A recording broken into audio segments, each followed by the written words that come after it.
This is ANN News Brief. The Ibrahim Foundation says in a report, governance progress slowed across Africa for the first time in a decade, even before the coronavirus pandemic hit. In a major report released on Monday, the foundation also said commitment to democracy and civil rights are faltering on the continent. The Ibrahim Index of African Governance, published every 2 years, gives each country's government a score according to criteria including anti-corruption measures, protection of civil liberties, and caring for the environment.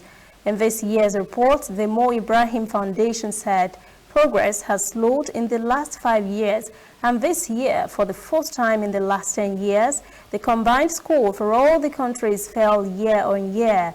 It added that there is an increasingly precarious environment for human rights and civic participation, as well as a deteriorating security situation. Since the pandemic began, the report said some elections have been postponed, while the continent had been going through a deterioration of civil society space, participation, and rights long before COVID-19.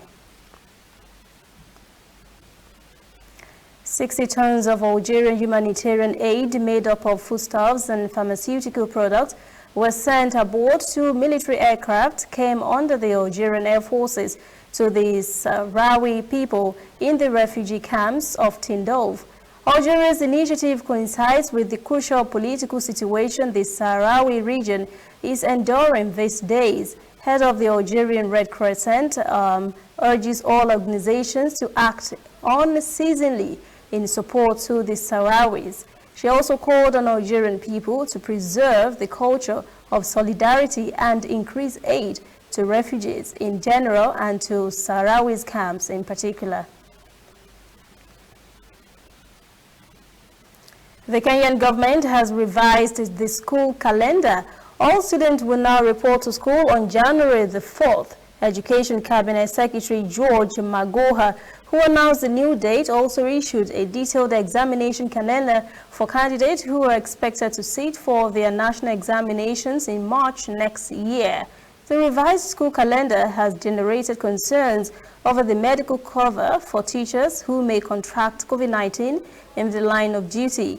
This revision is in line with President Uhuru Kenyatta's directive that the Education Ministry issue a revised calendar to prepare learners and schools for resumption of learning.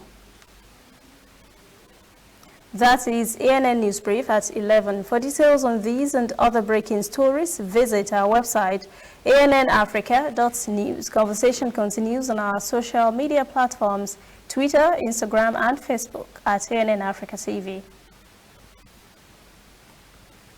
I'm Lucy Ademi.